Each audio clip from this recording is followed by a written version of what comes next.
Well, a very good morning to you, and I'm coming to you live from MorningAtNTV municipality, Wakiso district, this beautiful morning, and we're speaking matters, travel, aviation space. Recently, Uganda Airline launched a flight from Entebbe straight to London, an 8-hour flight that was celebrated recently. But I want to understand, as far as how this was celebrated, what does this mean to the country, but also the travel relations that have been introduced between Uganda and the rest of other travel areas where this airline has established. Joining me this beautiful morning is the spokesperson of Uganda Airline, Shakira Rahim, who is the spokesperson of Uganda Airline, to just give us insights of what this means to the country, but not only the country, the people who use Uganda Airlines. Thank you so much for joining me on MorningAtNTV. Yes, thank you very much, Ivan, for having me this morning. Just give us a wrap-up, the experience from Uganda, 8 hours to London, the experience that the travelers, the airline, and the people that, of course, gave an idea behind this experience for the first day. Yes, thank you very much. On 18th May 2025, for us it was a milestone. It was a momentous day that London Gatwick opened for Uganda, for the region, and also for other points on our network. And also for our points across our network. On that day, we celebrated. You saw the mood at the airport. It was a merry mood. It was a joyful mood. Everybody was happy. On board, they got to experience our equipment, a 3-class configuration of business, premium economy, and also economy class. And we had Ugandan cuisine on board. We had luombo and all other things. We had the Rolex. We had everything on board. And then they got to experience the real-time Ugandan experience and hospitality that Uganda has to offer. And also when you look at, in terms of our cargo operations, we were full on our belly. We were full on our belly carrying Ugandan vegetables and fruits and coffee. And for us, we are happy that this route is going to work for all Ugandans, for the region, and also for the rest of our network. Yes. But also give us an experience, 8 hours of flying and the mood like for the people, especially in the, in London, receiving this direct flight. Yes. Yes, I'm sure you also saw on social media that Ugandans and other nationalities were overjoyed for the direct flight, because here we are cutting journey times. Because when you look at previously, you're looking at 16 to 17 hours of travel. But here we're giving you 9 hours, and on return, when the tailwinds within your mercy, you're looking at rather headwinds. You're looking at 8 hours and a half. Yes, and I hope even in winter we hope to cut it even shorter when we finalize some of our regulations to ensure that we're choosing the shortest route possible for our guests. But I'll tell you, when we landed, Ugandans were there to receive us. They were overjoyed, being it was the first A330-800 Neo to London Gatwick Airport. And we were really, really, really excited, and we're really, really happy about this route. Somebody would ask, why not all the other airports? It's Gatwick that you chose to land at. Why not at the rest of the airport? I don't know why there is that thought of why Gatwick, why Heathrow, but also Gatwick is a very good location for us as a starting airline to fly into the UK. It is, when you look at the hustle and bustle, Heathrow is busy, but this one is also equally busy. We are looking at it serving different points in North America, in Africa, in South America, and we feel like we are rightly placed for that route, because you can just get a train for 20 minutes to central London. So I think for us, it's a strategic airport for us to be able to land. And when you look at the region also, other carriers are also positioning themselves into Gatwick. So for us, it's okay. The Airbus A330 800 Neo, that is configured at 20 business classes, 20 premium economy seats, and 210 economy seats. Is it going to be a regular basis? And also, how are you planning to have this maybe on an operational basis? So we have positioned the A330 800 Neo on that route, being the first A330 to land at Gatwick. So we think that it's also we have positioned the right equipment for that route, and then also we'll be able to utilize it better.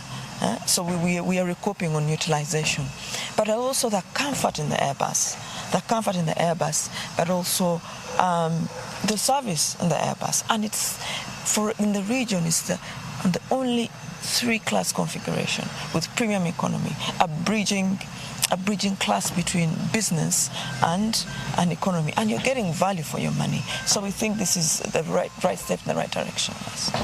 How much does it cost for one to fly maybe from Entebbe now to London? As low as $799. Okay. Yes.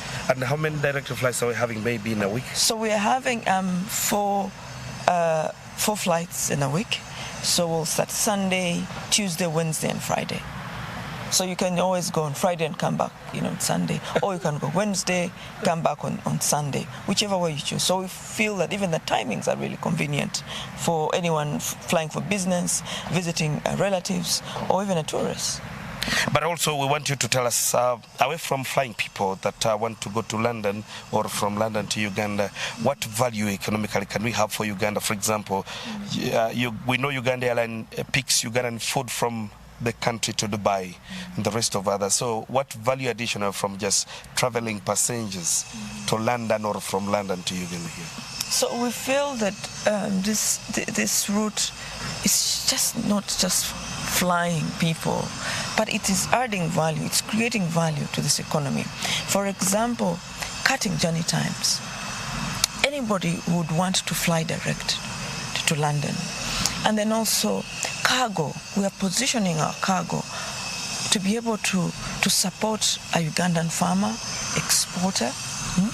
There is a lot of demand for chili, aubergine, vegetables, coffee, minerals. And then when you look at the trade ties between the UK and Uganda, over $800 billion from the past year. So we feel like this is the right time to go into UK. So the only thing that Uganda needs to do is to sharpen their swords, add value to their products, package them well, understand the regulatory regimes or tariffs to these emerging markets, and be able to compete globally. Yes. And also, there's been a pressing question. Somebody, I think, asked it online. I found it there. Was that you have not concentrated maybe as an airline to also have local flights? Uganda Airlines having flights from maybe Entebbe, Kajanso, or Kampala to go to Arua, local flights before you concentrate on this. Is that partly what you can buy?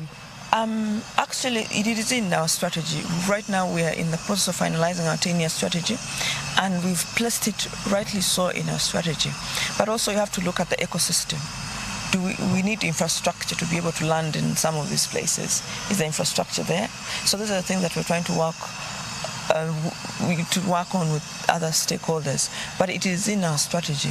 And also I want to tell you that it is another different establishment, because you'll need different equipment, you'll need different pilots, crew, type-rated on that kind of equipment. So it's something that we're trying to carefully craft and also be able to implement it in a way that follows standards and regulations, and also that adds value to the economy. And also, somebody would also want to understand the future plans of Uganda Airline direct flights. We have now London. Do you have any other future plans, maybe for the airline, as we wind up the conversation, Shakira? Yes. I mean, with the 10-year strategy, we have fleet. We're adding on to our fleet. The government was very pleased to add on to our fleet because with London, with 17 routes now, we're flying 17 routes. London is our 17th. It will be hard to have only 6 and ACMI or the leased aircraft, which is 7th. So we will be adding on to we'll start with the dry lease and then, and then wait to have our fleet, of course, arrive in 2031. So we are adding on the A320s and A321s. Those will be bridging the gap between the long haul and also the regional jets. And then also we are looking at freighters, because we are big on agricultural produce, so we would like to take. That's sort of those aspects. Yes, the freighters. Yes, we are looking at freighters, but also we are looking at a cargo warehouse, because we need to be able to develop cold chains to be able to store vegetables, vaccines, and all these things, because we bring in pharma from India and all these places. And then also we are looking at our own terminal. We need our own terminal. We are looking at a hangar to be able to maintain our aircraft. And I don't know why you are preempting my questions. You just summarize. Yes, our own hangar, because we need, as the fleet grows, you need also to maintain your own aircraft, and also building this place to be able to be the crane home. So we're very excited, and many more. I don't want to give away our secrets, but many more. Yeah. But also, let me ask it, though you talked about it, but also having Uganda Airlines have its own hang here, that gives opportunity for young Ugandan professionals to also practice and maintain their own aircraft and the rest. For the fact that I understand your services are done in South Africa and many other countries, but also what you're looking forward to make sure that this airline is a fully owned, operated, maintained by Ugandans. Yes. We already have our AMO, Approved Maintenance Organization. We were certified by CAA in 2023. That ground handling? We have already self-handling. We're already handling ourselves at the hub in Entebbe, and now we have our AMO, Approved Maintenance Organization. We're able to maintain our own aircraft using our own internal capacity, using our own engineers on the CRJs. So I think we've overgrown, I'll tell you. We've overgrown and excited about all these things, developments that are happening to the airline. I just want to give you 15 seconds to speak to the, clients. I don't want to call them customers, clients that use Uganda Airlines, in as far as how you're making efforts to see that they have the best travel experience across the globe. For just 15 seconds. Yes, I want to thank Uganda Airlines guests, Ugandans, and all other guests around the continent, the world. We are very pleased that you choose Uganda Airlines, or you choose to fly the crane, and we are committed to serving you and also to seeing you on board. And thank you for your support. Yes, my producer tells me something.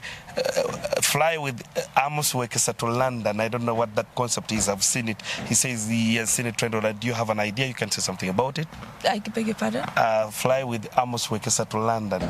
It's a concept that it's been trending online. I don't know if you can say something about it. No, I have not seen it, but maybe when I get to look at it and understand whether it's some.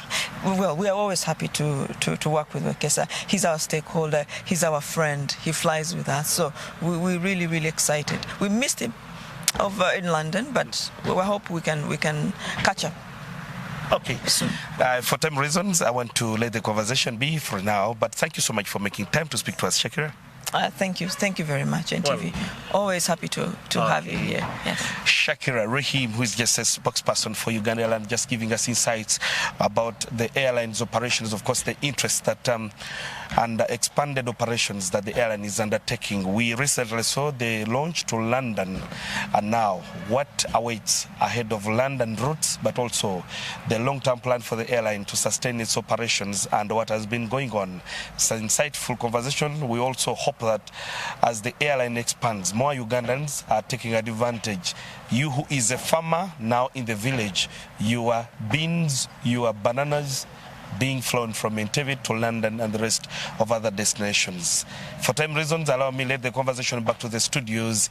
A very good morning to you, our audience.